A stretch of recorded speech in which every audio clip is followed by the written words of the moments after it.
ازيكم عاملين ايه اخواتي وحبايبي؟ يا رب تكونوا بخير. النهارده يا جماعه جاي لكم بفيديو جديد، فيديو جديد جدا لاول مره اعمله على قناتي.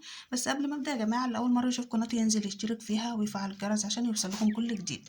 بصوا يا جماعه، انا هقول لكم ازاي تغسلوا البطاطا، او ان انا بغسلها. مثلا عاده انا بغسلها ازاي؟ تمام. بجيب البطاطايه اول حاجه، بحب اجيبها يعني ايه، تكون متوسطه كده. بحب اجيبها من السوق متوسطه كده زي ما انتم شايفين، وبحطها في طبق كده وفيها ميه لمده مثلا ربع ساعه لحد ما الطينه اللي فيها بتبقى ايه، بتبوش خالص، وتحس ان هي خلاص نزلت منها الطينه. وبرده بجيب ليفه معايا هي، وبحب ادعك بيها البطاطا. تمام، علشان في ناس يا جماعه بتحب تاكلها بالقشر بتاعها، وفي ناس بتحب تقشرها.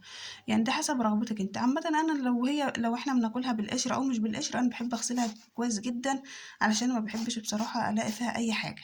فبجيب ليفه مخصصه لها كده. دي الليفه ديت مخصصه، جايباها من السوق، مخصصه للبطاطا فقط. بغسلها كويس جدا، بمسك البطاطايه طبعا، ما هي عليها ميه، مبلوله ميه زي ما انتم شايفين كده، وبمسك البطاطايه والليفه وبدعك كده اهو يا جماعه.